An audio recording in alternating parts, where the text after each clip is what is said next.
All right, welcome to Bigger Picture. We've got a guest that I don't know very much about on the podcast this week. And so, in all reality, I wanted to bring you on early on. I really wanted to bring you on, but I didn't want my first podcast to be,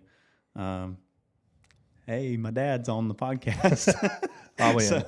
I was deeply offended. I felt like I deserved to be first. Well, I figured I would double down and offend you even more by letting Quentin be the first one on the podcast. So. Yeah, I am slightly concerned about the Quentin podcast too, because I have no intentions of his getting more views than me, but I'm not sure how I have any control over that exactly. But clearly this week I will spend time making sure people who have never seen your podcast know what your podcast is. Well, I think this will be interesting because some of the things I'm going to talk to you about is going to be in contrast, or I think in contrast to what Q said. So Q gave kind of, those of you who hadn't seen it, Q was the first episode of this, and he gave a little bit of the spill on the beginning of Lifepoint Church and what some of the inner workings of that, him leaving to go to Oregon, that sort of thing. And so there's going to be a lot of crossover between things that he said and things that you said as far as Lifepoint Church goes.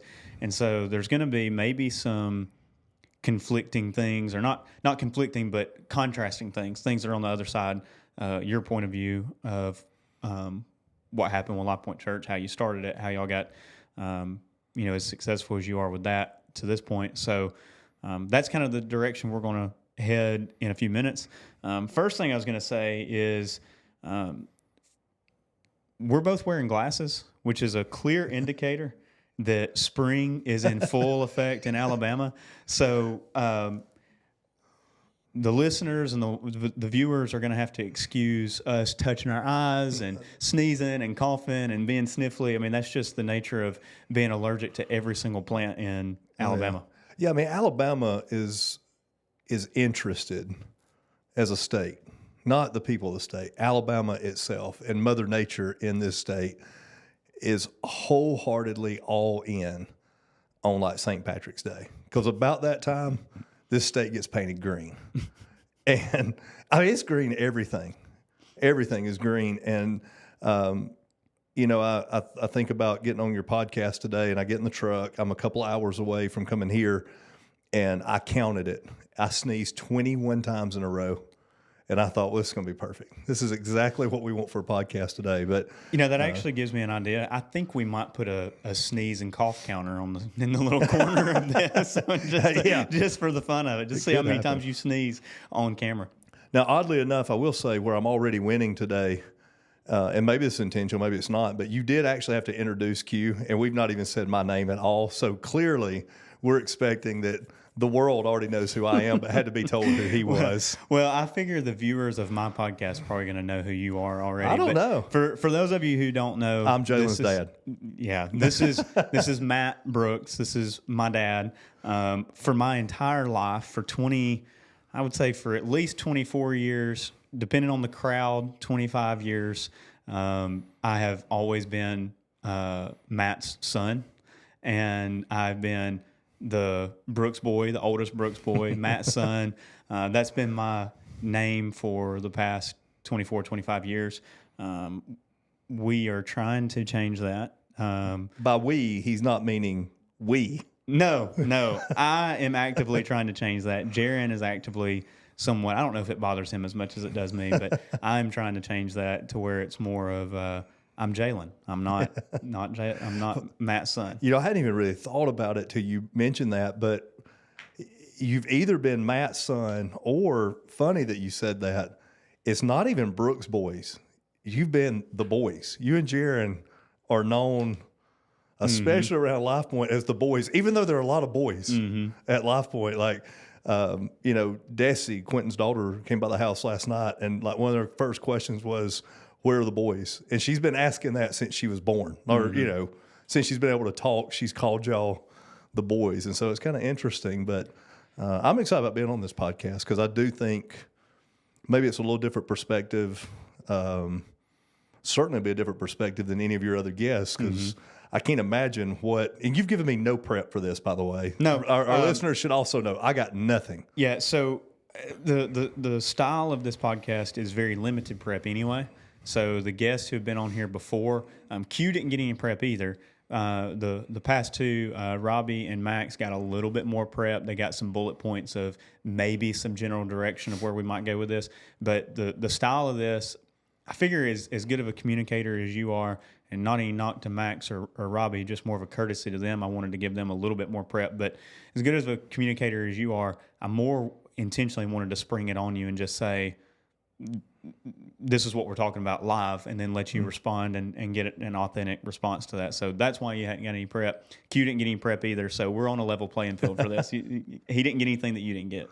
Yeah. Well, I get that. Now, but you have far more insight and direction with me than you do Q and where we could go.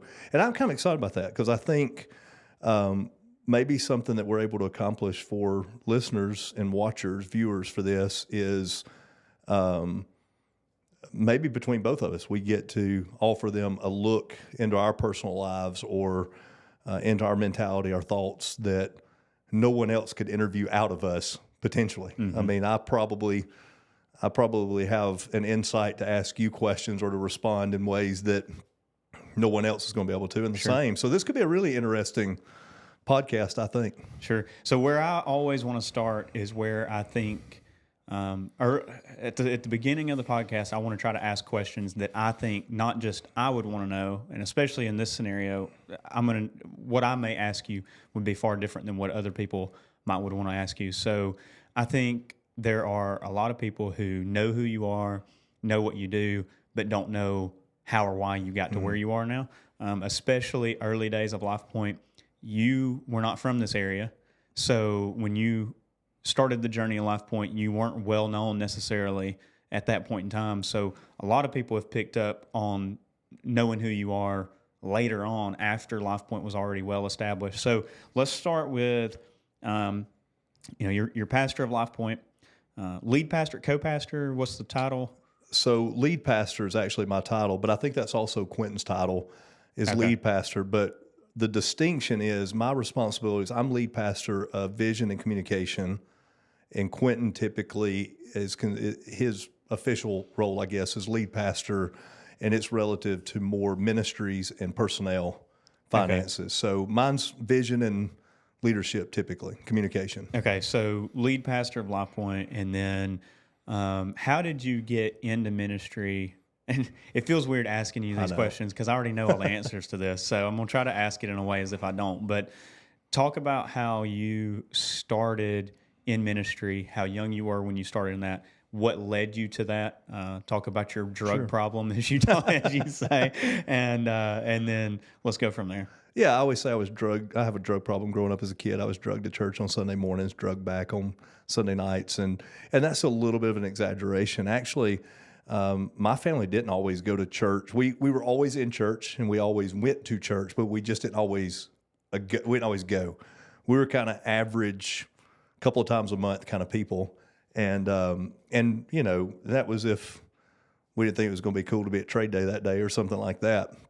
But about, I don't know, 4th or 5th grade, somewhere in there. And I grew up a big baseball fan and baseball player. I played baseball all the time. I got invited to come to Wednesday night church and the little thing we called RAs where I was growing up. And I was like, man, I don't enjoy church on Sunday morning. I don't like church on Sunday night. I doubt I'm going to like it on Wednesday night. I really don't want to go. And it was my best friend who said, no, you'll love it. All we do is play wiffle ball.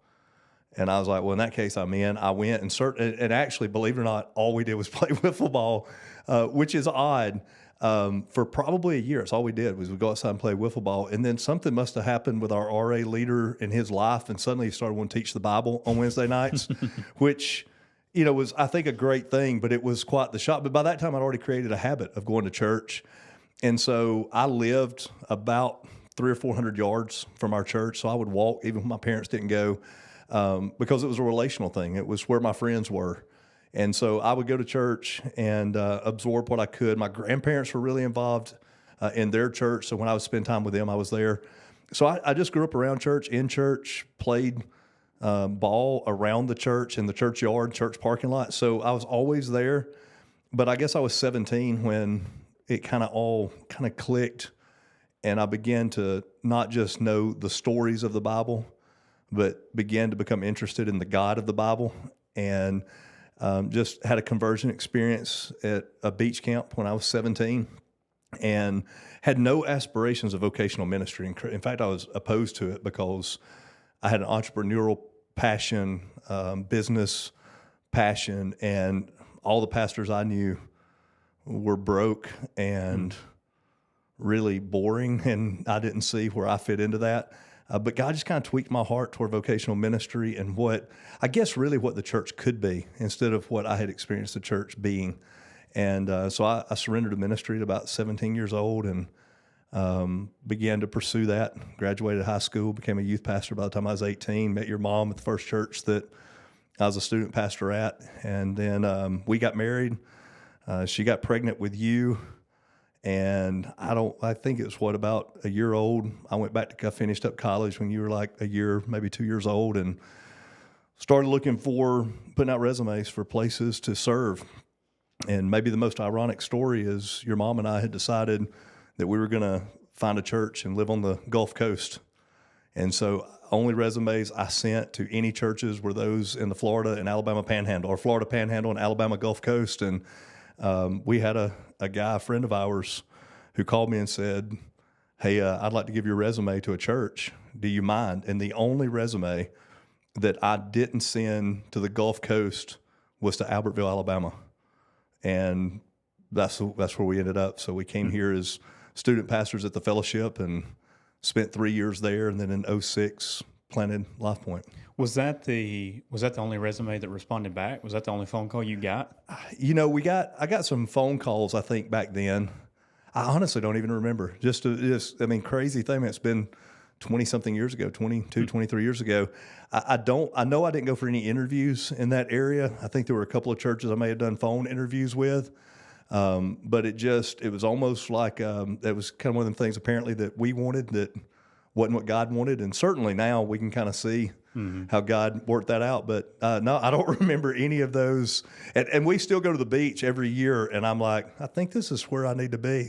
And then it's not. It just doesn't ever kind of become a thing.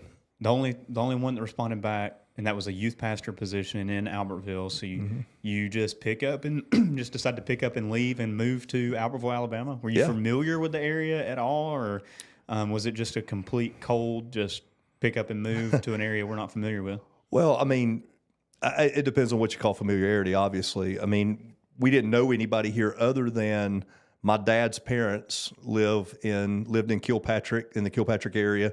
So I grew up coming to Sand Mountain periodically. I mean, this wasn't the grandparents that I virtually lived with as kids and was around all the time. But, I'd spent some time up here, and I knew where Albertville was.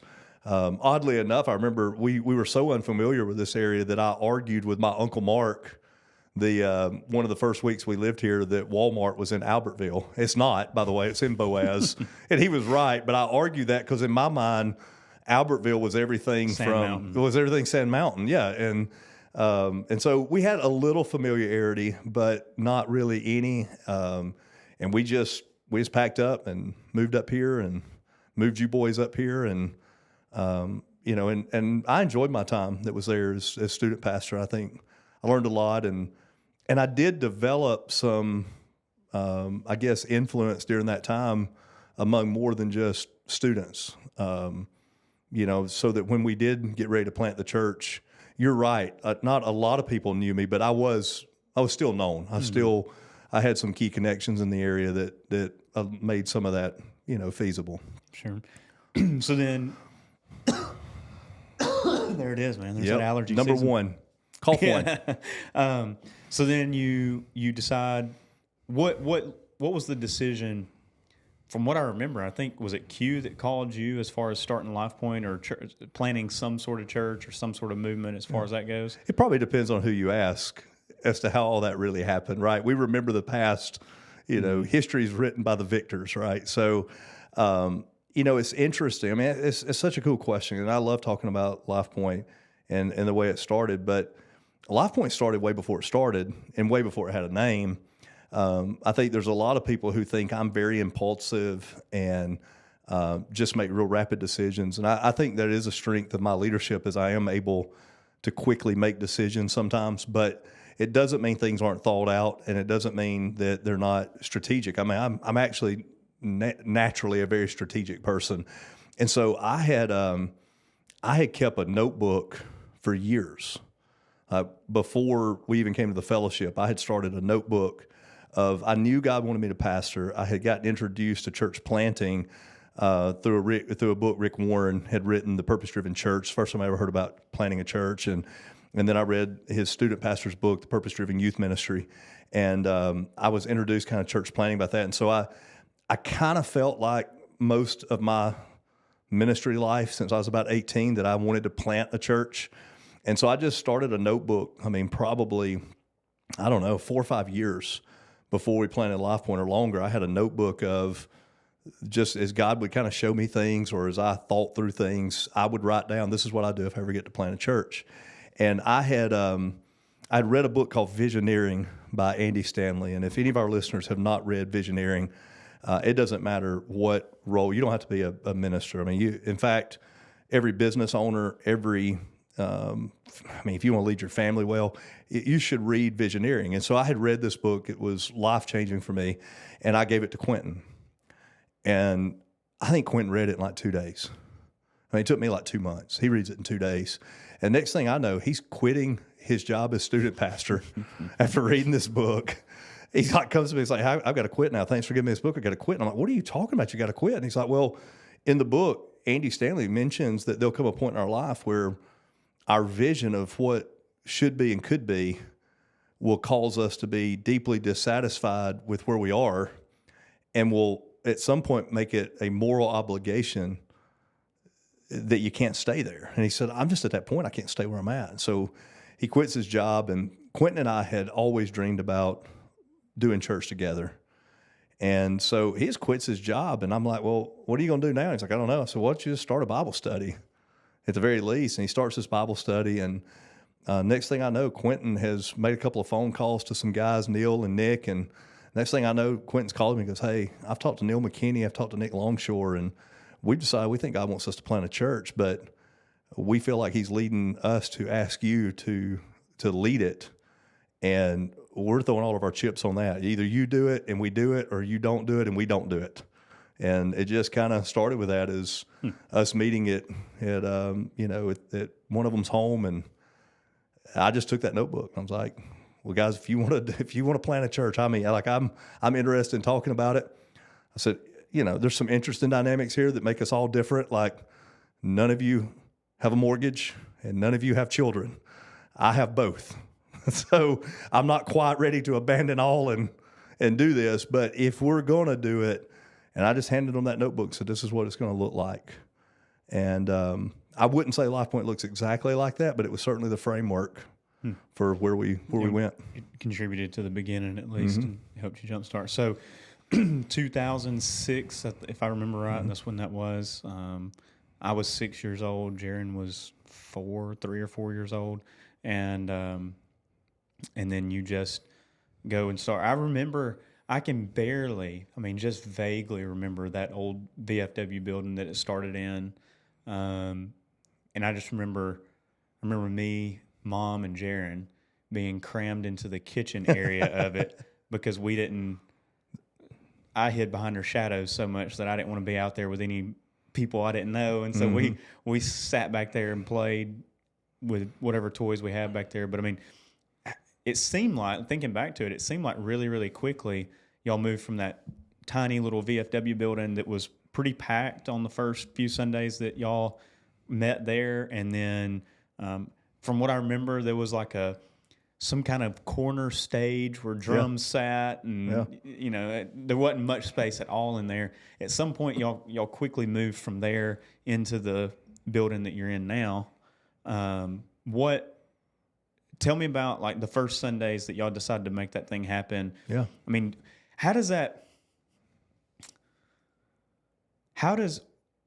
don't want to ask how does that feel, but what does that feel like? Your first Sunday, y'all decide we're going to meet in this location. Do you have an idea of how many people are going to show up, or is it just kind of like a throw in the dark blindfolded at a dartboard and just we're going to go for it and see what happens? There's two answers to that. So answer number one, if you're asking, do you, and the you that you're asking that is normal people who plant churches.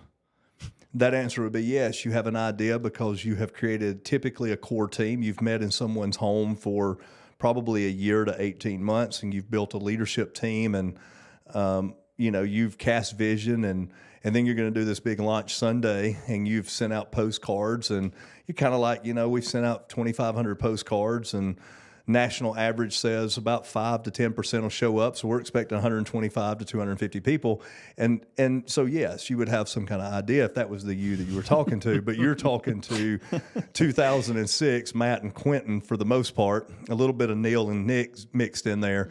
And so what that looks like is, hey guys, I have resigned my role where I'm at. And I don't want to talk a lot about that just out of respect for the church that I left and don't want to hash some of that up. But, we'll call it a resignation. I've resigned where I'm at. We got 2 weeks. We're going to take a Sunday off, and the next Sunday we're going to launch this thing. Gosh. And so we launched Lifepoint with 2 weeks' notice.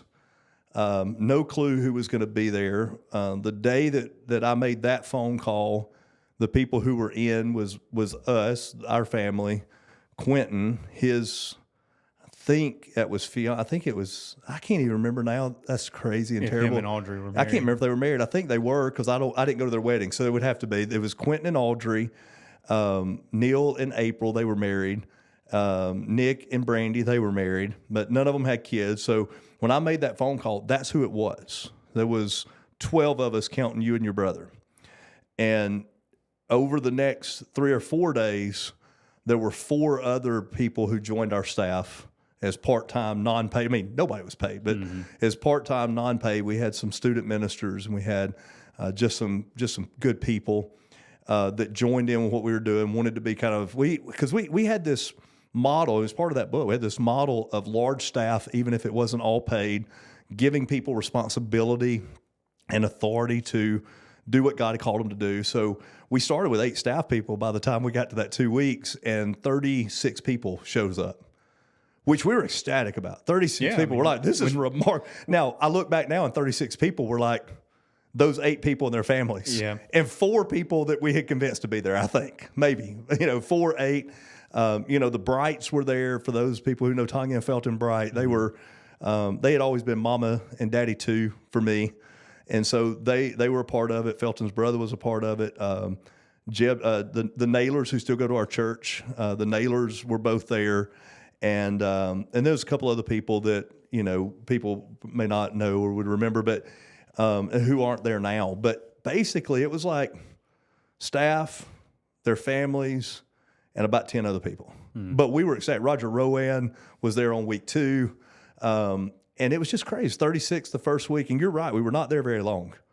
And when you say VFW building, I don't know what your viewers get in their mind. We're talking, 700 square feet? Yeah, maybe. It was tiny. It was not much bigger. I mean, this room is probably as big as where y'all were meeting. This is as big as where the kids were. No kidding. Yeah, and so the building, the entire building probably could have fit in our lobby right there. So I don't think it's more than 20 by 40, which would be 800 square feet. Yeah, it was probably 800 square feet or maybe a little bit less. But yeah, it was tiny. And it was, I think week 1 was 36. Week 2 was over, I think 75. Week 3 was 125. And then I think that was it. And the 125 was rough in that spot. I bet. I mean, it was like a lot. And I think, I may be wrong, but I think that was it. I'm not sure we were there more than like 3 or 4 weeks. It was very quick. That was my next question. I couldn't remember how quick it was. Yeah, so it was quick. About 3 weeks. I think, and I may be remembering that wrong. I know we were looking for somewhere else on week 2. Now, we may have been there a little longer, but I don't know how we could have been because, again, we filled up really fast. I remember getting 100 chairs and there wasn't room by week 3. We had 100 chairs and that we had borrowed. They were horrible. Those you probably remember, but this might bring that. Sometimes you'll say something that sparks an old repressed memory.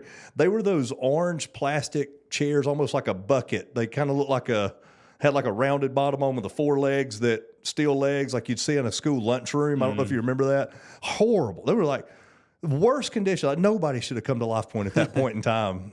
And I guess maybe we were there longer than that. I don't know, because I know we built a sign there. I don't know. But it was just very quick that we got to over 100 people and then moved to the location we're at now. And we tripled in attendance in 1 week from when we left there and went to the place we're at now. We went from like 125 to 375 or something like that. Wow. And I remember when Lifepoint moved into that building that you're in now, I remember some of the, gosh, it looks so different now than it did then. Just some of the stuff. There was a church there before, and then remember me and Jaron playing with all kinds of decor that y'all were just ripping down because it didn't match the style of Lifepoint, and it's come a long way. So talk about some of the, not all of, but some of the big challenges that you remember overcoming. You know, a lot of the guests we have on this podcast are business related. There's not a whole lot of, I mean, you and Quentin, I guess now that's half of the episodes are going to be, you know, church related, but the majority of the guests that I've got lined up it's business related. And your approach to church is very entrepreneurial, very similar to how you structure a business in a lot of ways, as far as mindset and marketing strategy and some of the structure of how you organize your staff.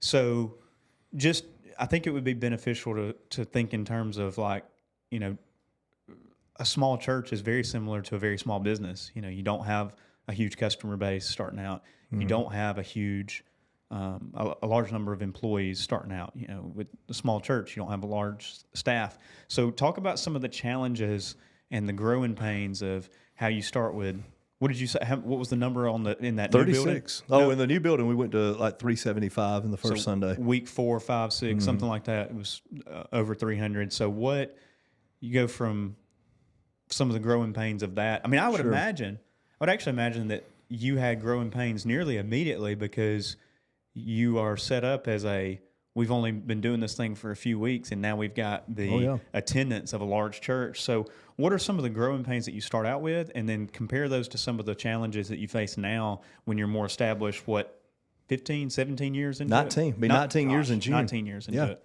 Yeah, so, I mean, those are great questions. You know, sometimes it's about perspective, right? And trying to really wrap your head. I think the church is a business, and I can get a lot of pushback from that. I just don't think it's just a business. I think that's the problem, is when we say church is a business, it feels wrong, and it feels manipulative, or obviously business revolves around money. So then it's like, oh, you're talking about the very things that are horrible about church.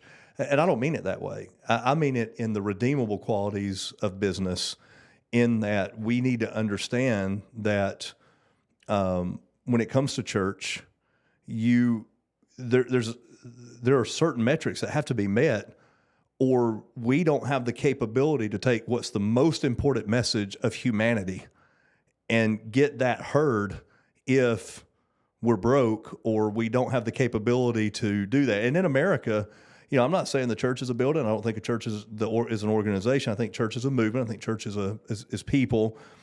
But in America, our best method for articulating what is the most important message to humanity, at least in this era, is still best done through the local church. I'm not so sure that's not forever. I think Jesus said, I'm going to build my church. The gates of hell can't prevail against it. And I think it's that statement. It's Jesus' statement. I'm going to build the church.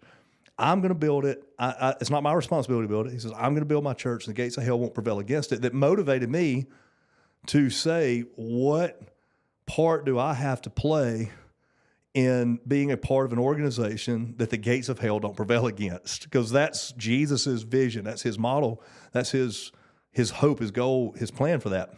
And so from a business perspective, in business, we have to have the conversation of who is our customer, what are we marketing, what are we selling or providing, and how do we most effectively do that? The most successful business people I know think and are convinced that what they are offering is a benefit to the people they're offering it to.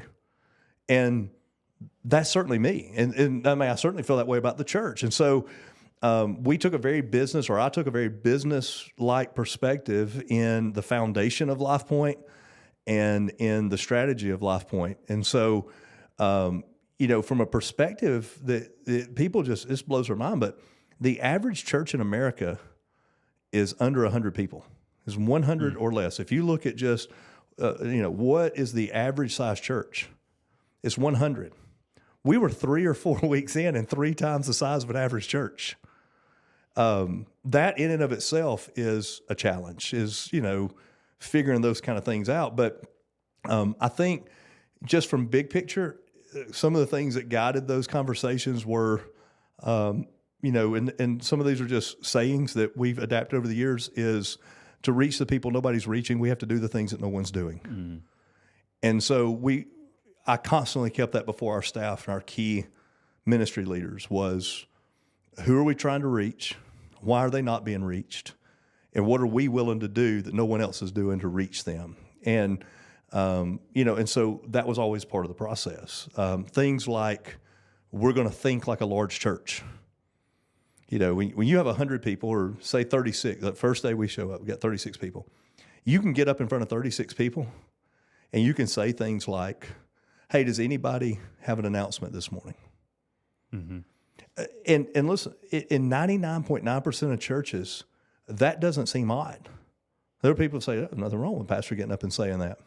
If your church has 15,000 people in it, you can't get up and say, has anybody got an announcement? Because there's 13,000 announcements. Mm-hmm.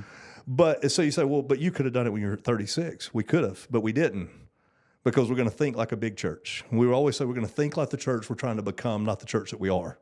And not just in size and not just in scope, but in what we're trying to accomplish, what we're trying to do. We're going to spend money the way we would spend money.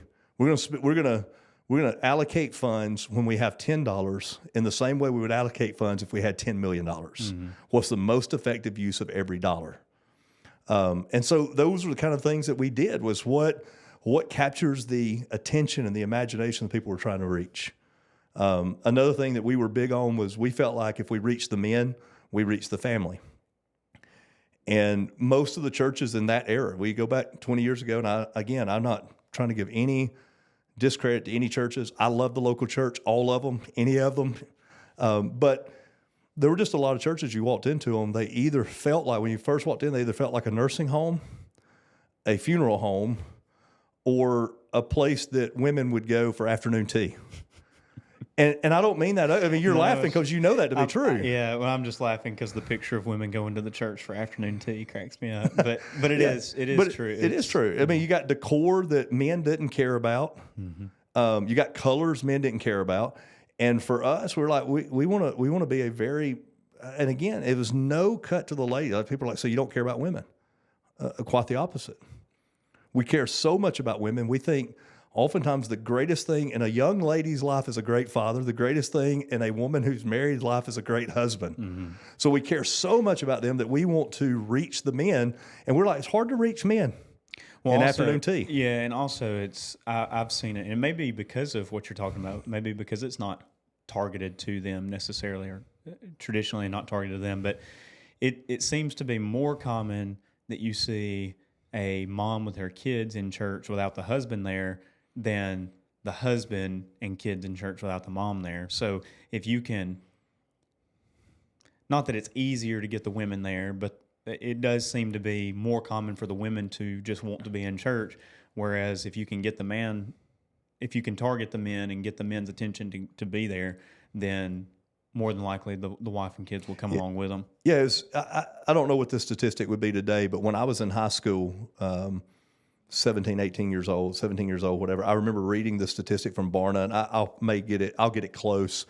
But if they looked at they looked at boys who grew up in church, going regularly, and looked at what that resulted in when they were adults.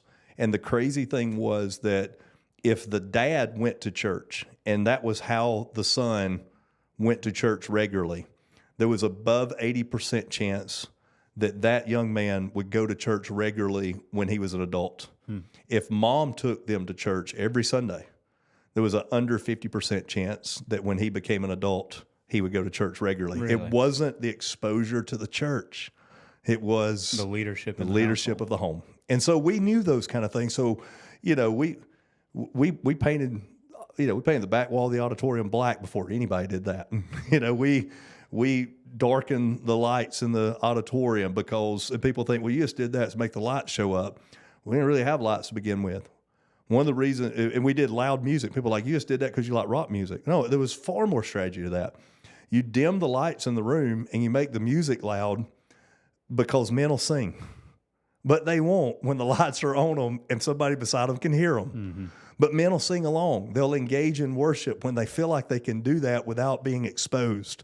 And so we just gave opportunity for that. And we tried to think strategically every single week. What can we do this week to reach the people that nobody's reaching?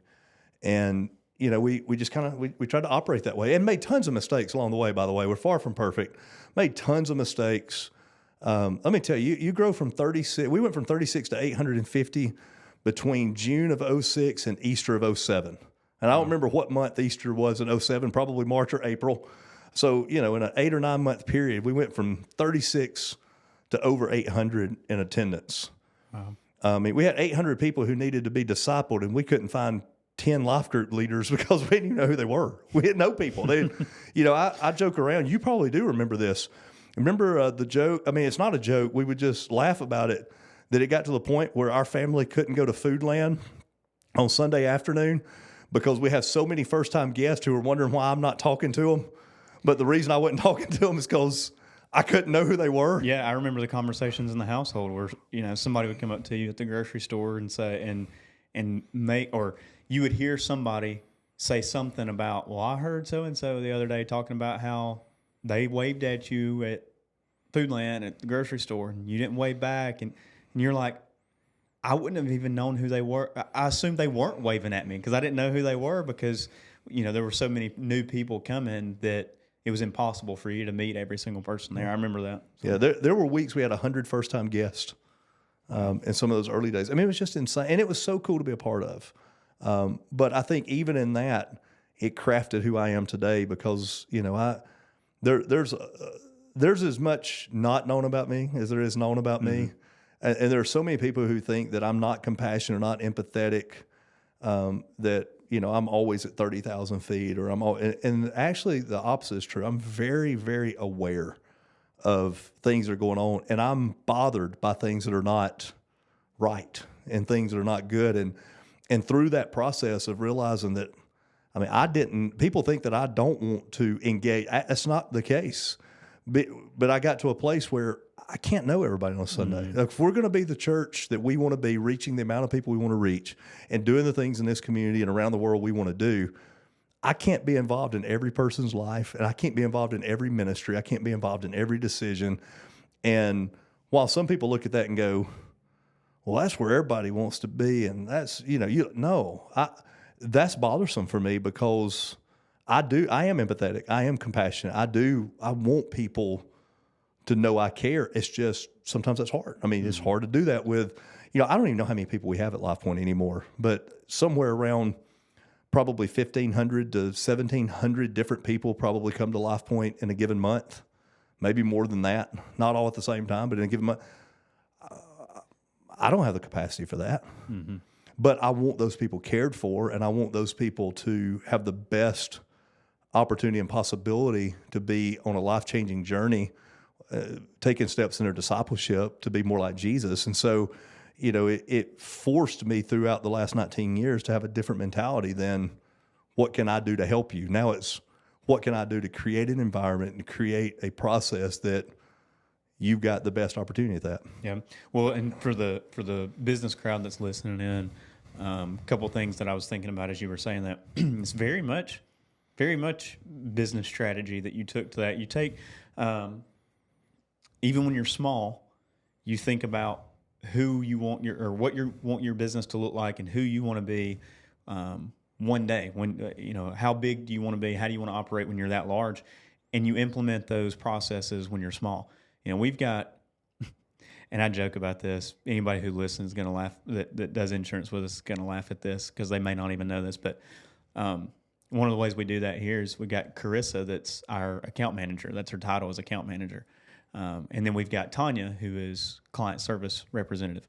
Well, based on my language on how I talk to people on the phone when they're first deciding to do insurance with us, they may think that we have 30 account managers and 15 client service representatives, because I tell them, we have an account manager that's going to be assigned to your policy, and your account manager is going to be Carissa.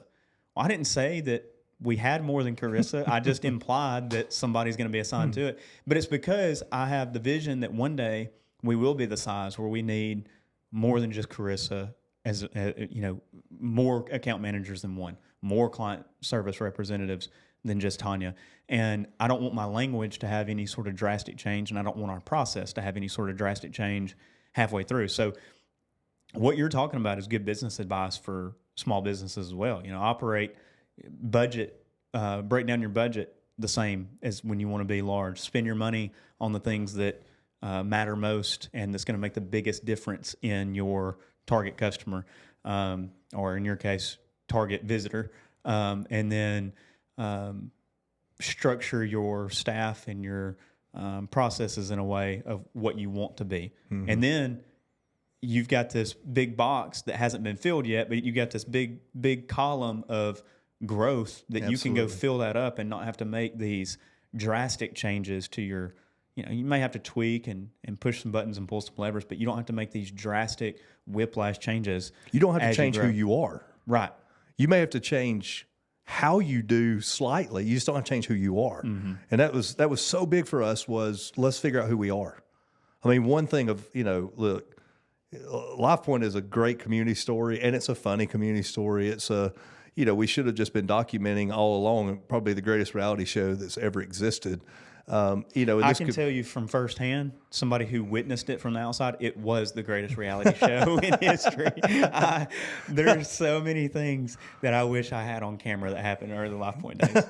But the one thing, in spite of all the humor, in spite of what kind of the community saw as sometimes being like, these folks are crazy. I mean, we had to be the first church that made it okay to have a mohawk and a blue mohawk. We had a staff. We had a pastor on our staff with a blue mohawk at one point, early, like we're talking 06, right? And so people had to look out and go, they're crazy. But the one thing that I think, whether you liked it or not, or you even approved of it or not, or thought it was the right thing, there's never been a moment we didn't know who we were.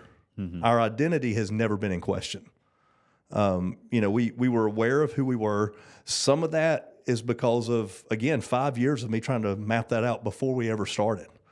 And then, things have changed and we've tweaked through the years, but we've never tweaked on the stuff that was big. Mm-hmm. The tweaks have been on the things that were small. I mean, we're not light on Jesus.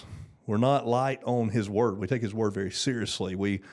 I think it's interesting how many people visit our church with church background, and they say, man, I hear all the time that you guys are, y'all just tell people what they want to hear, and that's why so many people come. But we've been coming here for several weeks. You guys have some of the toughest messages, and you address tough things in Scripture. I'm like, well, we have a very high view of Scripture and a very high expectation of how we handle Scripture, that's always been the case. There's just this assumption that it's not, because we're so big sometimes. Mm-hmm. And we just never worried about our identity. The things that we have changed over the years have been, just minor. I mean, just things that allowed us most of the time to have more margin to accomplish what we already knew we wanted to do better. Mm-hmm.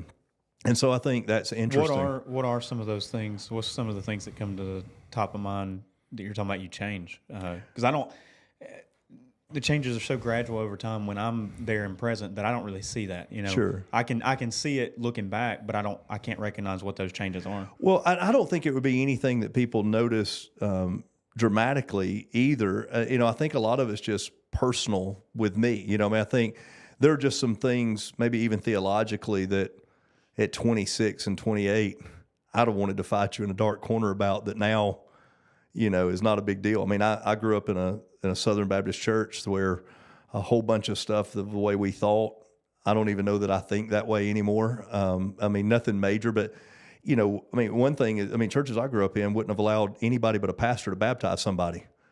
People say, well, who's going to baptize me? And we say, who's most influential in your faith journey.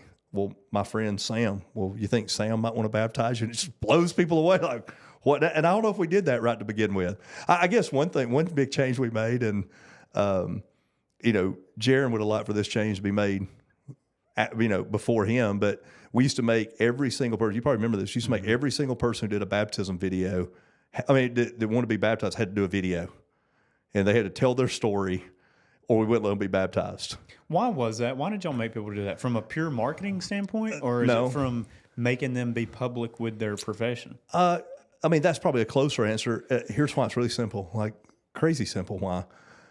We think that our highest responsibility as a follower of Jesus is to share that story with somebody else.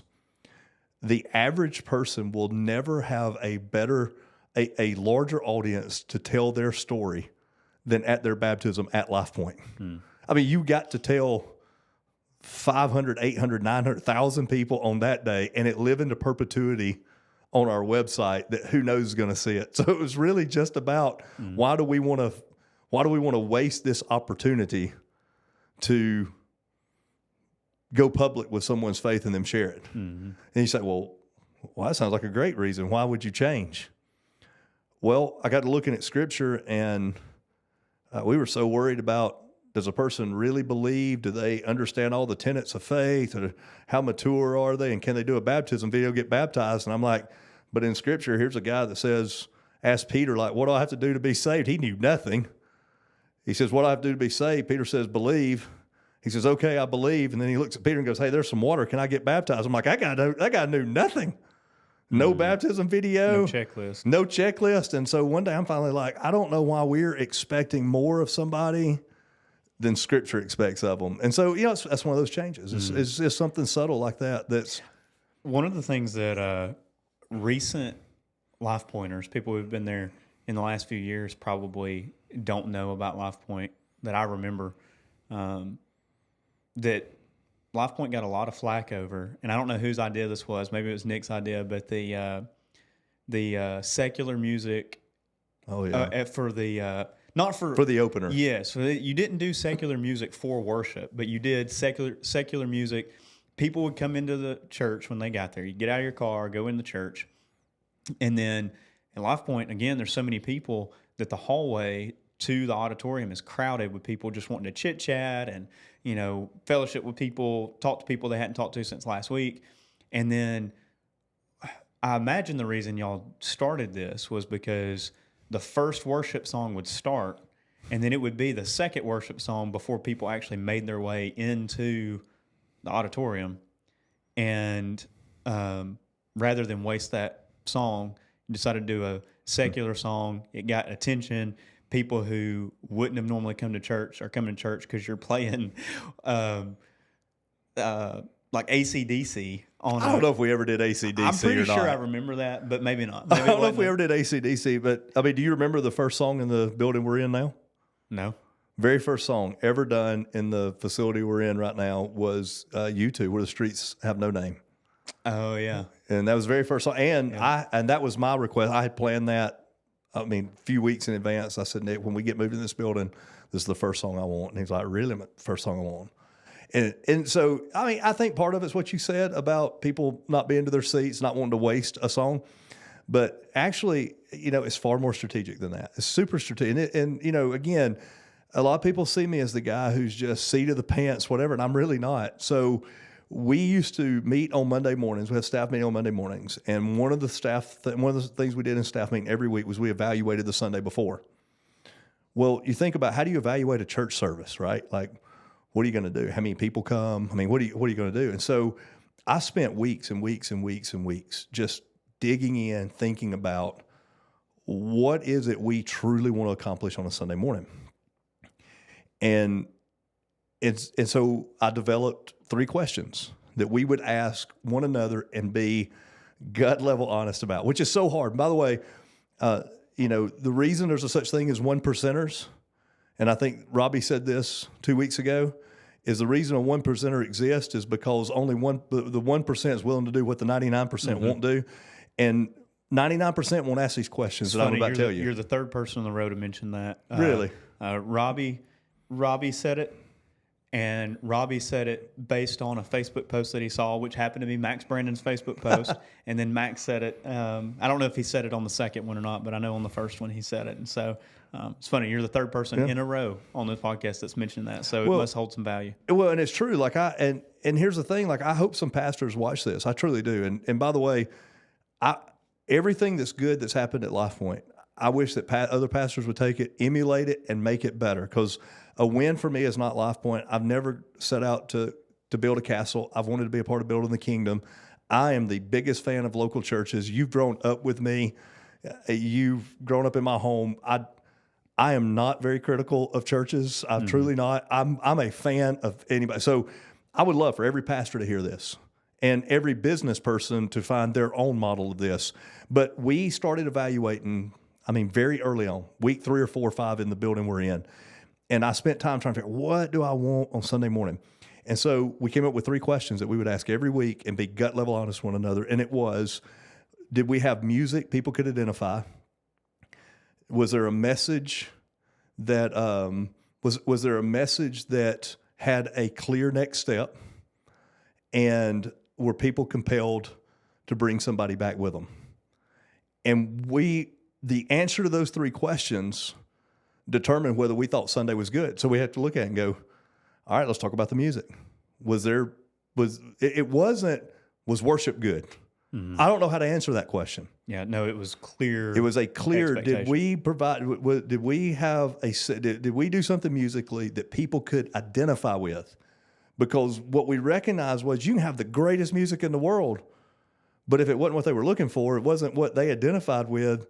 We were dealing with what I grew up with. I went to a church, had music I didn't identify with. It was old hymns that had words in them I didn't even know what they meant. Mm-hmm. I don't know how old I was before I figured out what it meant to be, what a fetter was in one of those old hymns. I was like, I don't even know what a fetter is. It sounds like an animal that ought to be kept in a cage. I don't know what it was.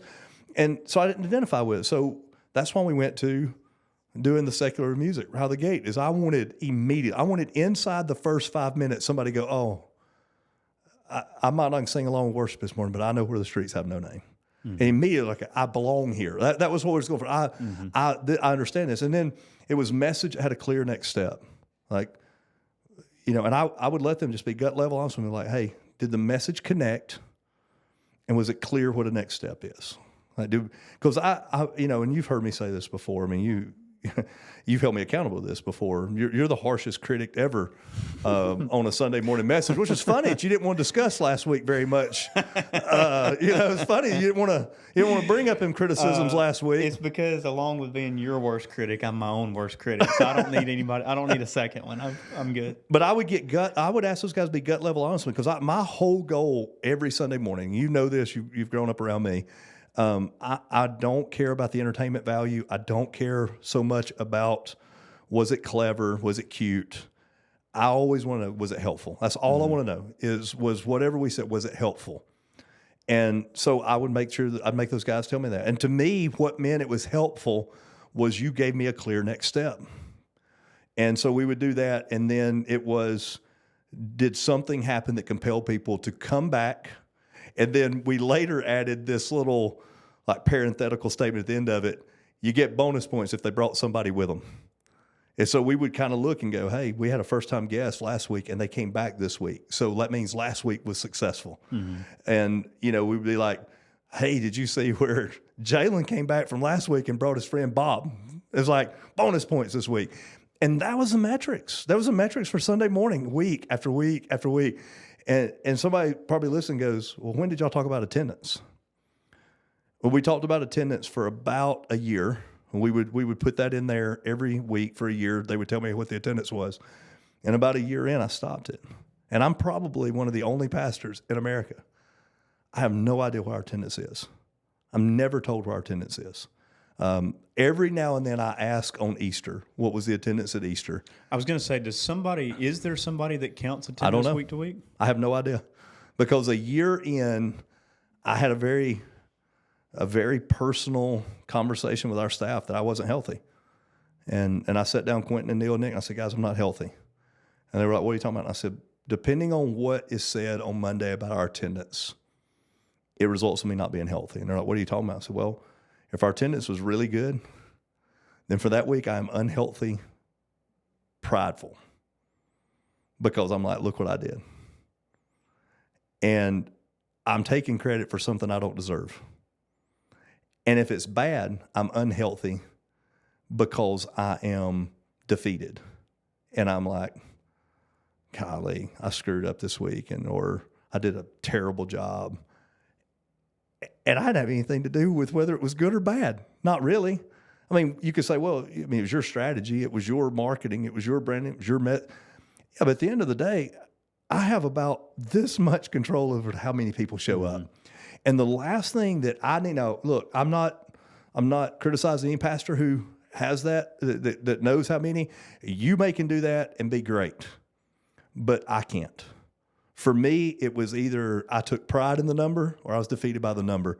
And I just felt like God was telling me, it felt like about a year in, God was just like, hey, how about you quit looking at the scoreboard and you just do what you do, honor me with it, keep the main thing, and don't worry about the score. Because in church, attendance is the score. Mm-hmm. The problem is a very poor score. It's a very poor method for keeping score, because if you got 1 million people doing the wrong thing, that's worse than one person doing the right thing, but the scoreboard would say different. Yeah, it's also funny, too, because church is one of those places, too, where if we're talking in terms of scoreboard, it's one of the games, it's the only game where you can take points away from the other team, too. So if attendance is the scoreboard, then you might have 500 people that show up, but 450 of them may have come from the church right next door. And so Absolutely. You can take points from the other team and take their attendance, and are you really producing anything more than what the community's already produced? Yeah, I agree. And it just, we quit evaluating that. We didn't evaluate that. I don't typically know offering numbers, which is kind of also weird. Now, I did until Quentin became the lead pastor with that responsibility. And there are times when he sits down and gives me a report, and I will interject. I'm pretty good with P&Ls and forecastings and cash flow and those kind of things. And I have a math degree. People would think, why are you not involved in that? And part of it is because it can put me in a place where I'm not healthy. I'm healthiest when I'm involved with leadership, communication, those kind of vision, that kind of thing. When it comes to personnel, when it comes to numbers, and it comes to offerings, I get in a place where I'm not just real healthy. And so Lifepoint's the kind of place where I get to do that. I don't know if the next pastor gets to do that. I don't know what Lifepoint will do, but I guess kind of if you start something and you do it mostly right for 19 years, you get a little bit of margin, and yep. So that's kind of what I do. And I'm constantly the guy that's trying to make it better, figure out where in the system do we need to tweak something, where can we do, those same evaluations, like what, and we still evaluate by that. We don't talk about it near as much, but like we used to. It's weird. If you'll figure out the things like that, those 3 things. For us, it was 3. If you'll be consistent in asking those questions, and I don't know how long this takes, I don't know the magic number, there'll come a point where it becomes so part of who you are, you don't have to actually ask it anymore. Mm-hmm. Like, the answers when it happens. Yeah, and that's true in business, and that's one of the struggles we have is early on in business. How do we establish culture? And culture is not established on day one. Processes and the introspective questions, like you're talking about, are established on day one, and then culture is created as a result of those processes and those questions you ask. And then you look up after 10 years, and then it's like, well, culture is established because of these questions that we ask. So it's good. That's good to apply to anything. Just like you said about your plan that you had. It's good. The book by Andy Stanley, that visioneering book, family, business, church, any of that can be applied in. Another early Lifepoint question I have. Y'all have had a drastic change in decor since the beginning of Lifepoint. When you first moved into that, at the time, it felt like a giant building compared to VFW 800 square foot building. Every sermon series you had, you preach or teach sermons in a series. You have a theme for a few weeks, and depending on the theme, there early on, y'all would go all out on the decor. If it was something related to wilderness, you may visit that Sunday and you walk in, and the entire foyer hallway and the entire parts of the auditorium and the stage and everything would be just vines and trees and monkeys swinging from it, and you go all out on decor. And I think part of that was probably that time period. It was very popular for not just churches, but like businesses and different event spaces to do that. But what led to the decision to do that? And it may be the same answer you've been given, but why do we not do that anymore? I'm not opposed to doing it some more, actually. I actually enjoyed those days. The whole point in doing that, and I remember a couple of those that we did, to give our people a little bit of a frame of reference as they're listening, is, we did a military theme. I think we called it basic training. Mm-hmm. And we did a military theme, and the stage looked like barracks or a battlefield. We did one called Battleship, Not Cruise Ship, and we turned the whole stage into a battleship. We did one time, I don't remember the name of the series, but it had some kind of like home makeover theme to it, and it was about the family, and we built a home as we went through that series. I don't know if you remember that one or not, but one of the ones, while we're on that, one of the ones I remember most vividly is you did, and I think this series is used by a lot of churches, but you did, was it Night at the Movies or Movie Night or something like that? And you walked in, and the entire church smelled like popcorn. Mm-hmm. Because you were serving popcorn to the attendants. People who attended would get a bag of popcorn on the way to the auditorium to their seat. And the entire foyer looked like, you had like a ticket booth and whatever that's called, ticket window, and, walk in like you were going to the movies. Yeah, and we did the one that a lot of people remember the most was What Happens in Vegas. That's most memorable. Yep.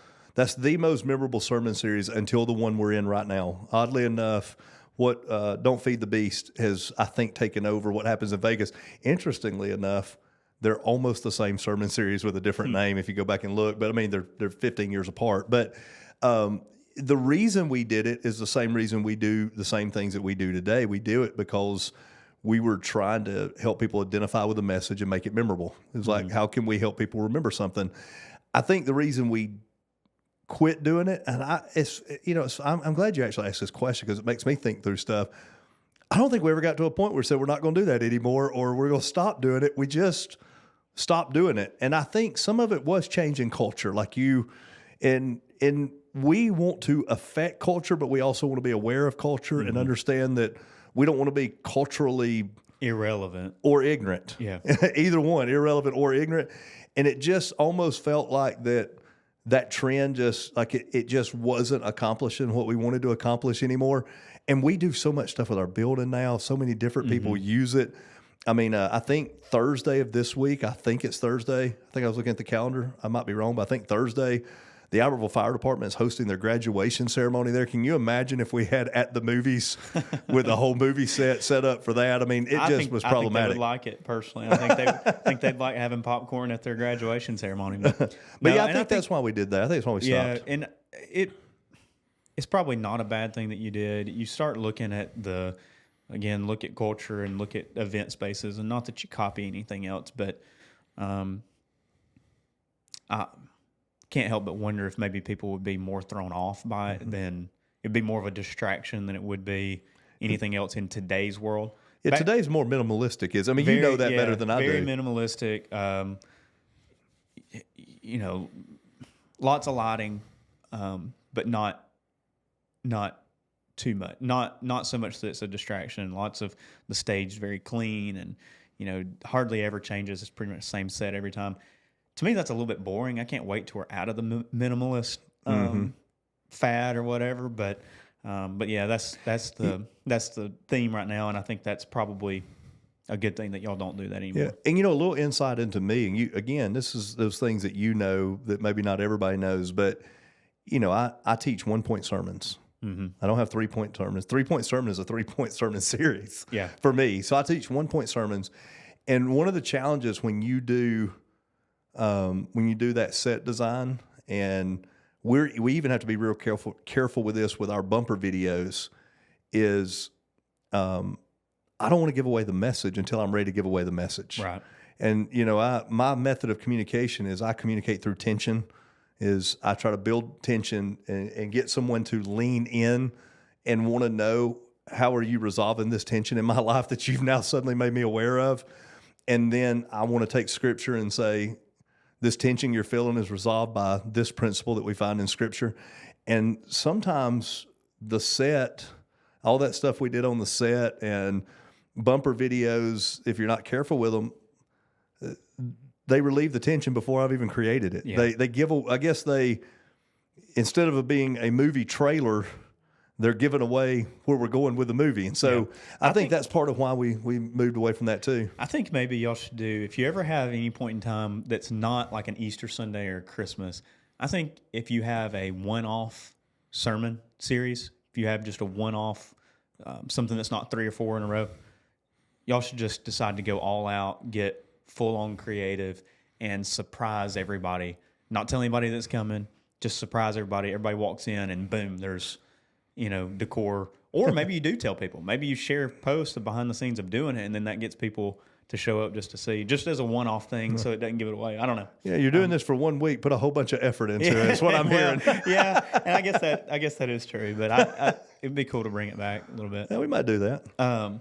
So, how do the challenges? We've talked a lot about how you've established culture, how you maybe avoided some of the challenges by setting the right procedures in place early on. What are some of the challenges you see now, 19 years into it, that are vastly different than they were back then when you started? I mean, what's some of the big challenges you deal with now, having a church that large? Oh man, that's a really tough question for me because,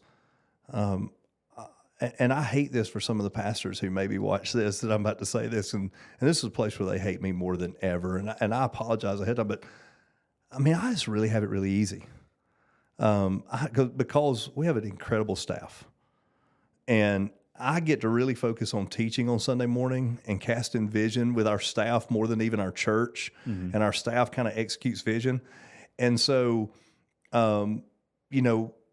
Quentin and Todd and Adam Ragsdale and Clay and Tammy and Lynn and Paul even and Terry and JB and all the guys there that are on staff with us, they're probably better to ask about the challenges. But if we're talking about personal challenges related to the church, I think just understanding that the older I get, the harder I have to work to be relevant. And I'm sure the generations before me would say this same thing, but I think it is increasingly difficult to engage your generation and the generation coming behind you. And yet that's where my heart is. My heart is, I don't want to miss a generation, and I don't want my age to cause me to miss a generation. And so, I have to work harder now to understand where you are and where those behind you are, because I'm farther from that. But yet when I stand up on Sunday morning, I want to be very careful. I want people to hear this because I don't want them to think that I am, again, light on Scripture. I think that Scripture is 100% true. I think Scripture is inerrant. I have a high view of Scripture. Just because something is true doesn't make something relevant. I mean, the speed of light is a truth that I don't think about that very many times in a year, because it really doesn't affect my life whether I know that or don't know that. It's true. It's not necessarily relevant to me. I think that Scripture is incredibly relevant to our life. It's just not always apparently relevant. And I feel like my responsibility is to help Scripture become more apparent in its relevance. And that's a challenge for me because, roughly, I teach roughly 40 times a year, which is less than most pastors do. We have a very talented staff. I teach typically, there's 12 Sundays about once a month, and on average I don't teach.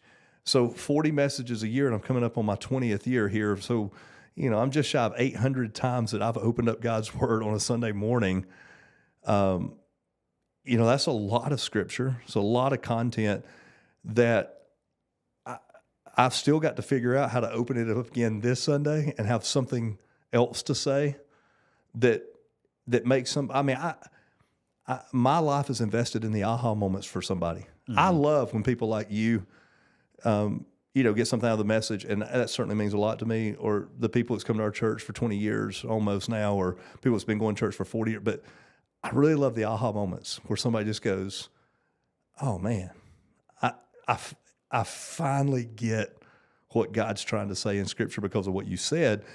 And that's getting harder and harder and harder and harder to do because I think some of it's related to just culturally where your generation and the next is, but it's also just the gap is getting bigger between me and them. Mm-hmm. But I don't think I'm ready to give it to somebody else necessarily. But so it's just a constant challenge. I think that's a challenge. I think, the ongoing challenge of how busy people are that you and I talked about this past Sunday mm-hmm. makes, when I was your age and younger, when I was in high school, everything I did was around the church. Now church is just another thing in mm-hmm. many people's life, and trying to navigate that, the best, I read something the other day, and I don't think this is true of Lifepoint entirely, but it's close. But I read the other day where faithful church attendance now is considered once a month. Like people who are faithful in church go one Sunday a month. I mean, talk about 12 times a year. And so we're trying to build an organization based off of people who attend it 12 times a year. I mean, that's a tough dynamic to do. Wow.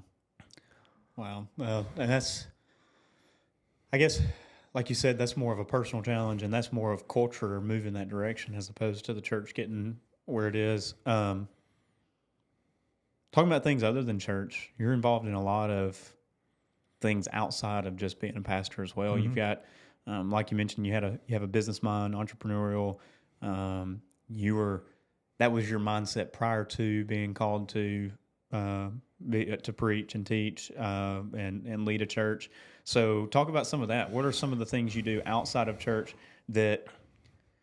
Let's think about things that people may not. I mean, you're public on most things. You post on Facebook. If you're passionate about something, you'll post on Facebook. Obviously, kayak fishing is one of those that you're very public about. What are some of the things that maybe that somebody who doesn't know a lot about you? What's some core things that somebody might need to know about you? I don't know about need to know about me. Just say want to know about me. I do build high-end furniture. Mm-hmm. I've built some tables. Most of the furniture in our home I've built. Yeah, all the furniture in my office, other than my desk, you built, and the conference room table that was once your dining room table, mm-hmm. you built.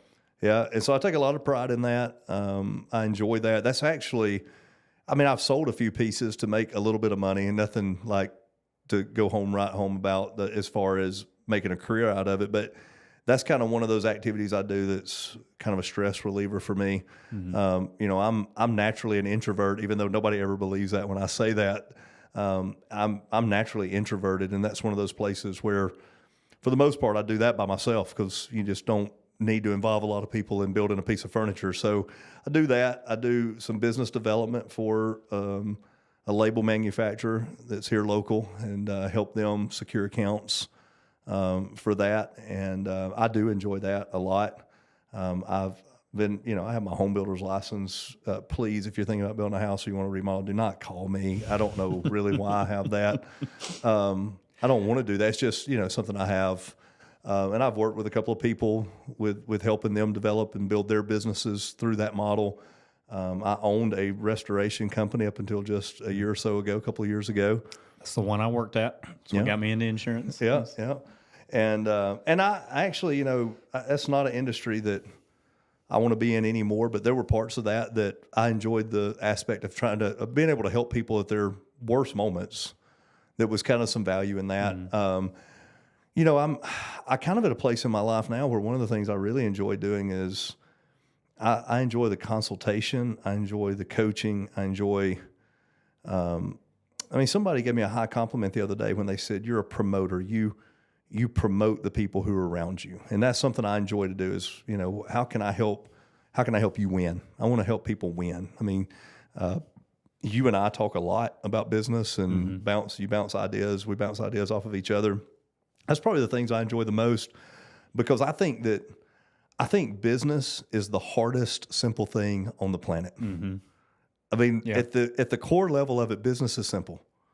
Product or service, a reasonable margin that allows you to be profitable, and replicate the process over and over till it's a sustainable model that creates lasting income. Mm-hmm. It's incredibly simple and so very hard to do. Incredibly difficult at the same time. And so but that is so intriguing to me, because I love taking hard and difficult and making it simple. I love to just try to figure out, okay, we probably can't build Rome today, but we can build toward Rome today. So what can we look at?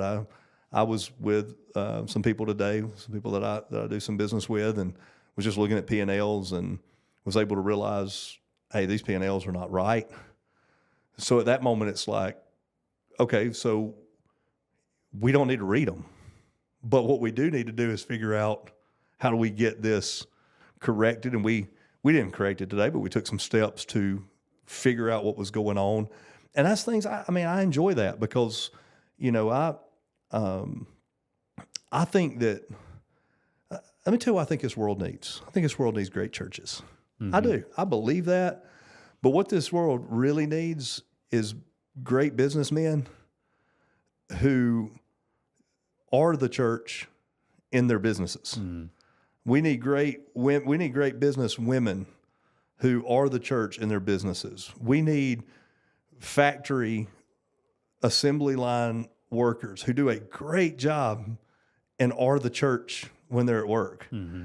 And so I find myself as compelled to pastor people who don't go to my church and pastor them from a business perspective. I had a guy today that was like, I stopped by and talked to him. You know him. He's a friend of mine and yours, but I stopped by his store and talked to him today, and he said, well, there's my pastor.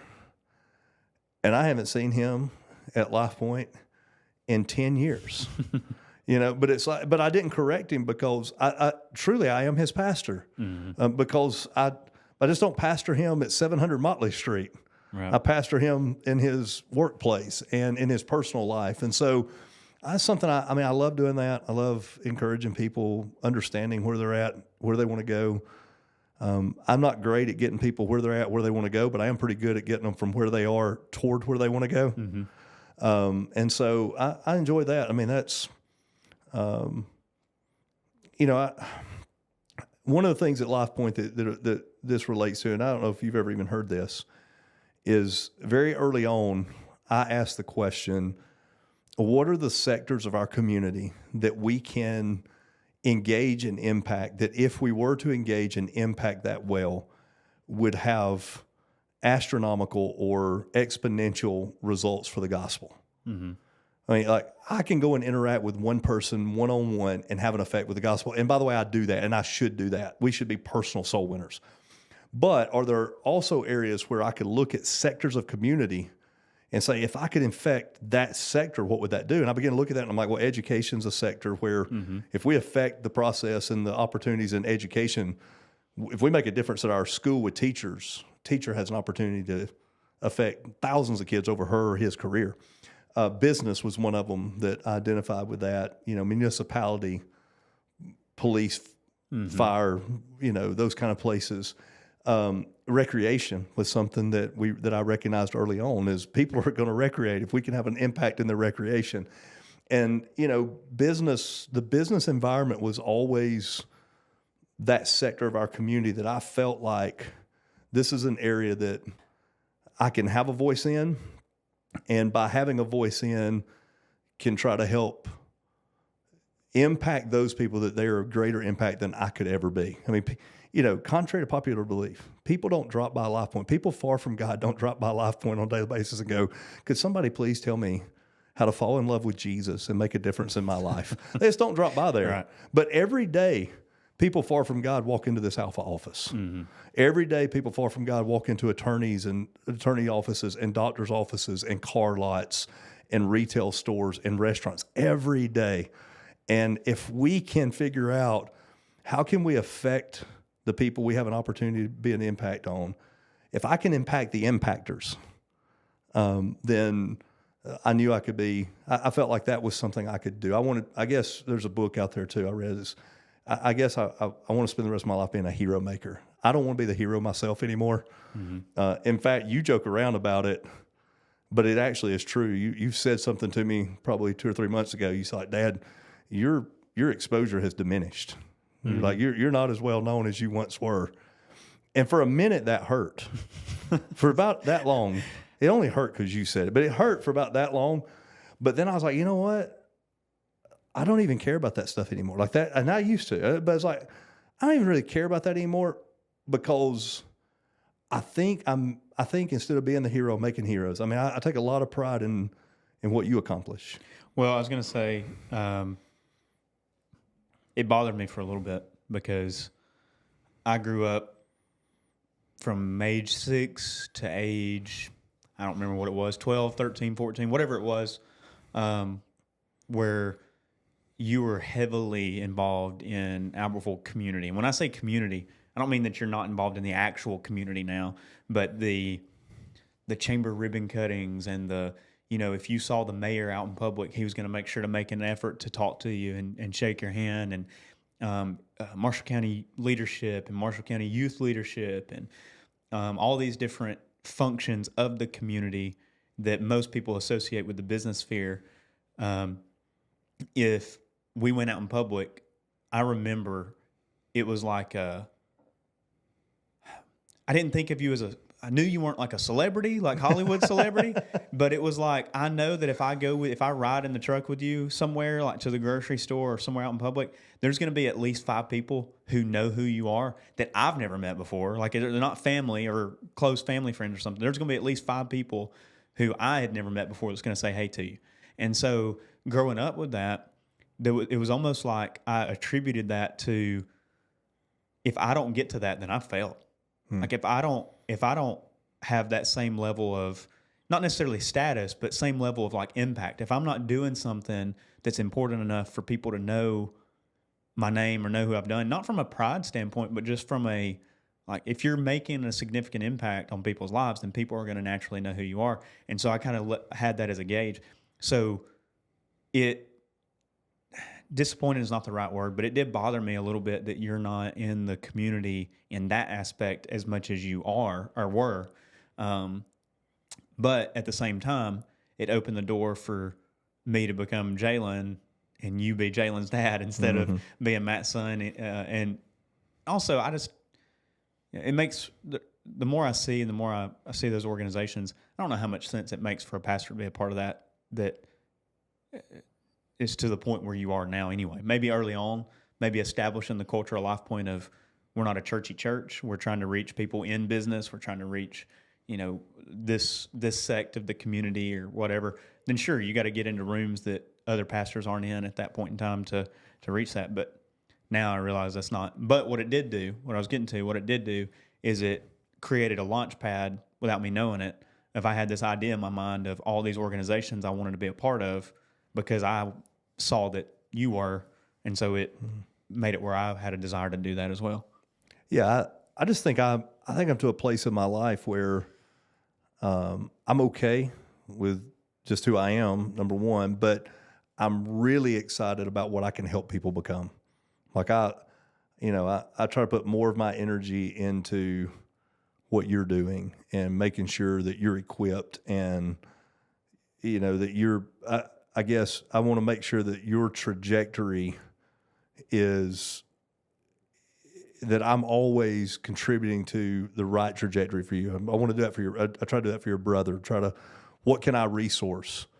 I mean, nobody has to know that I have anything to do with Altered Earth, but what can I do to resource? What do you need to make that happen? And not just in our family, but throughout this community is, what can I do to be, I want to be I no longer want to, I'm not at a place where I have to be in the spotlight, but I do want to be the shoulder that somebody else stands on. Mm-hmm. And I want it to be a very secure place, I do want it to be that launch pad. And I think some of that's because, again, what I was talking about with that sector of community, I can either impact as many as I can impact, or I can impact impactors who have an exponential effect on that.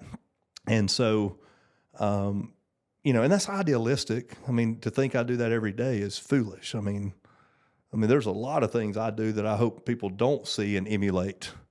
But there are some of the things, like just a relentless desire to do the right thing, do it the right way, get the right results, honor the Lord in doing it, and make his name and make the story of the gospel as compelling as possible. And I think that's best done in the marketplace than the church house.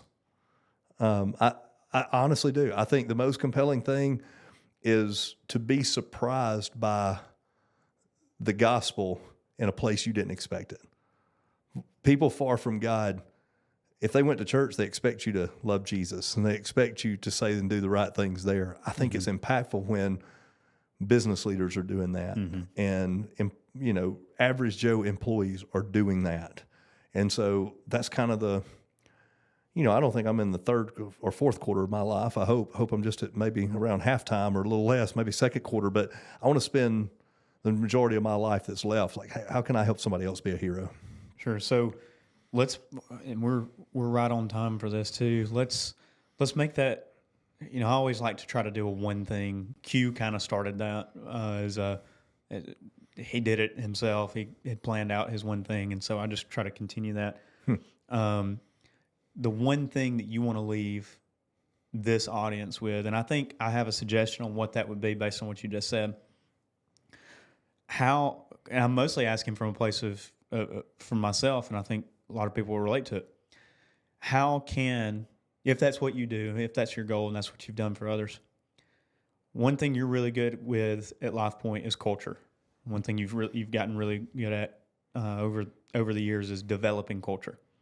So how can a business, let's say you're talking to a business owner that is a follower of Christ, is a Christian, professes that, but wants to display that not for a transactional purpose, but purely to impact lives for Christ within their business, whether that's for their employees or their customers. How can that business owner or manager or employee create culture in their organization that not only they are the ones trying to do that, but where their business emulates that, and where, I think of Sand Mountain Toyota as a phenomenal example of that. I was about to say, why don't we get Mark Bricky? Yeah, I was just thinking, why don't we get Mark Bricky on here to answer that question? That would be, I'm trying to get Mark on here. If you have Mark's number, please text him, because we've had conversations about him coming on here, and I don't think he likes being on camera or something. So, and that would be a question I ask him when he gets on Mark here. Bricky will definitely watch this particular podcast. I know he'll watch this one.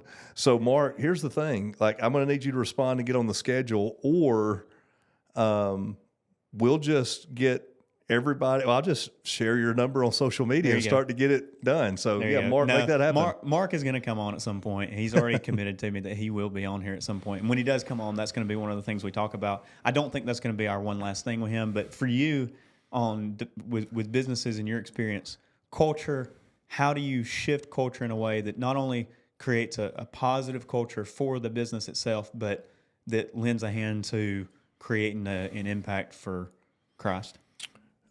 Wow, boy, that's tough. I wish it was so easy that we could just give a simple answer to that. But it doesn't matter what the culture is. Culture is hard to build. All right, you say, Matt, you say, like, Dad, you're good at building culture. I don't know if I am or not. I mean, I think so. I think I have done that well. I don't know if I'm good at it, because, it's kind of like, I don't want to start over right now and try it again. I might not be nearly as successful at it. I don't know, but I would say that I think a key component of that is going to be consistency. And you can't be consistent to something you're not convinced of. When a year and a half ago I decided I need to lose weight so I wouldn't be on medicine, it wasn't the weight that convinced me to do that and stay consistent. It was, I'm tired of taking medicine. But that conviction led to consistency. And, I dropped 40 or 50 pounds, whatever it was. You got to be convinced before you can have consistency. And you're going to have consistency to build culture. And so I think, so you begin to ask, what do you got to be convinced of? Well, in this scenario, what you're talking about is you got to be convinced that the gospel really is the most important thing. And you're like, well, everybody does. Every Christian believes that. No, you don't. And I'll tell you why we don't believe that, or what's evidence that we don't believe that, is the amount of time that we consider that in a normal day-to-day. Here's how you know what you're convinced of. When you get squeezed, what comes out? So when you get squeezed, the gospel and Jesus ain't what's coming out, then we still need to be a little more convinced. And the thing is when you get ready to build culture, everything works against that. So you got to be so convinced that this is the method. And to kind of talk about Mark a little bit, and Mark will tell this story. One of the very first stories that Mark ever told me, and if you ever get a chance to be around Mark Bricky, what you find is there's no filter with that guy. He will tell you He's an open book. He'll tell you the most intimate story on the first time he meets you. But he's telling me this story about Sand Mountain Toyota early days, and his brother coming by, who was one of his business partners. His brother comes by, or maybe his only business partner, but his brother comes by to see how things are going and ask for the P&Ls. And Mark hands him the P&Ls, and he watches his brother run his hand down the P&L, and the only number he drops down to look at is their charitable giving. And he checks the number, and his expectation was that Sand Mountain Toyota every month, I think, Mark may correct me on this, but I think Mark told me he expected they give away at least 10%. And he checks it, and I don't know what the number was, but it was not 10%. And I don't know what he said, but Mark said, Matt, I'm just telling you, never, ever, ever again will my brother get a P&L that number's not at least 10%. Well, because his brother was so convinced that that was what mattered, he skipped every other column. Every other line item got skipped to the one that mattered the most. And there were probably good reasons that month that they didn't do that number, but those reasons weren't good enough to abandon the thing that mattered the most to his brother. So the thing is everything is going to scream for your attention. So if you want to be the kind of place that you leverage stuff for the gospel's got to matter the most. It's got to matter more than profits. It's got to matter more than branding. It's got to matter more than marketing. It's got to matter more than business acquisition. And you're like, well, all those things are necessary if we're going to do anything. Absolutely. It's just got to matter more. That when something vies for that attention or vies for that affection, you've got to be able to say, no, this is the thing that matters. And I think that when you begin to do that, the great thing about culture is it's contagious.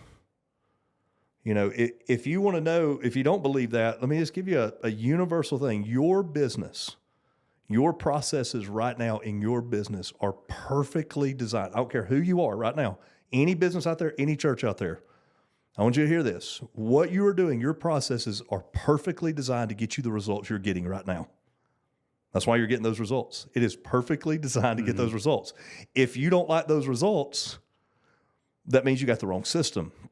So if your goal is to be the kind of business that makes the gospel the priority and leverages what it does for the gospel, which I think is more than money. It's not just, hey, we're going to give 10% of our money to gospel causes. It's, I would say, what does it look like that when people walk away from here, they're like, I have been somewhere that loved me like Jesus. Again, one of the things I love about Mark, you're going to hear praise and worship music. Does that make you love Jesus more? I don't know, not necessarily, but it shows in the culture. It's like, this is what we're going to do. And so you've got to be consistent to that, but you got to be convinced of it yourself. But once you're convinced and you begin to make the decisions about that, it becomes so contagious. It becomes contagious to the employees. It becomes contagious to the people around it.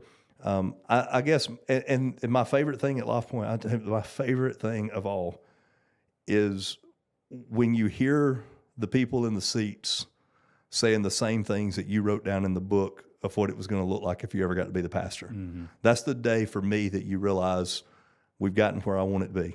when it's somebody in the seats that use the same language as we expected, because that's language is an indicator of culture. And, I think that as you begin to do that I guess that's my one thing, we created questions we asked to accomplish the goal we wanted to accomplish. My one thing would be create a process, evaluate the results, and make sure that what you're getting is the results you want to get. And if it's not, chances are it's a process problem, because it's perfectly designed to get what you're getting. Mm-hmm. And so, I think that'd probably be the one thing that I would want to leave people with is be willing to autopsy your successes and your failures to the point that you fully understand, how did this happen? And did I get what I want? If I did, how do I replicate it? If I didn't, how do I alter it? I think I've got a long laundry list of things to apply now. So now I've got a huge workload for tomorrow. You already know everything that I was going to say, though. Remember, you know everything about me. I appreciate you coming on. Sorry I didn't have you on for the first one, but it's okay. You needed practice before you had me on. Yeah. Well, you are you were going to critique it anyway, so I needed to make sure we had it perfect. No, but thank you for coming on. You bet. We'll do it again, and I think the next time we do it, maybe we'll do it from a more humor standpoint and just start telling some of the stories about hitting your hand with drumsticks and stuff like that. So we didn't have time to get into any of that today, but no, appreciate you coming on. No, I enjoyed being here, and I'm proud of you. I think this is what you're accomplishing with Alpha is significant, but what you're trying to do with this podcast, I think, is more significant. I certainly know the back end idea of people getting to know you, but exposing viewers to the information and the advice and the wisdom, not that I have a lot of that, but of the people who are on here is refreshing. I think it's important work. And, Nehemiah said, I'm doing a great work. I can't come down. I would just encourage you. Keep doing the great work. Keep doing the hard work. Keep doing the right work. And don't come down. Like, just stick to it. Grit and determination, perseverance, hang in there. You've made me proud for 25 years. Just keep doing the hard stuff. Keep doing the good stuff. I think I'm just going to end it at that. I don't even know how to do it. Top the outro on that. I appreciate you guys for listening. Matter of fact, I do know how we're going to end it. So, I have been told that outros and call to actions make podcasts and YouTube videos more successful. So we're going to try our hand at that right now. I don't even know what those words were you just said. It's okay. You don't have to. So in case you don't know, there's no way you would. I made a commitment to do this podcast once a week, every single week for a year. With a rare exception, if I go on vacation, I'm away from the podcast studio. I can't do it. But for every week that I am here and present, I will have a guest sitting in that chair every single week for a year. So 40 to 50 something podcasts this year, no matter the results of it. Here's where I need your help. I don't care about the viewers on this. I don't care about monetizing the podcast, but I do care about providing the best experience for the guest and the best content for you guys to watch and make it something enjoyable. So that being said, the only way that you're able to do that is if we have an audience watching. So if you haven't click subscribe. That way it shows up in your feed. It also helps us reach some people who might need to listen to this type of podcast and who might enjoy it.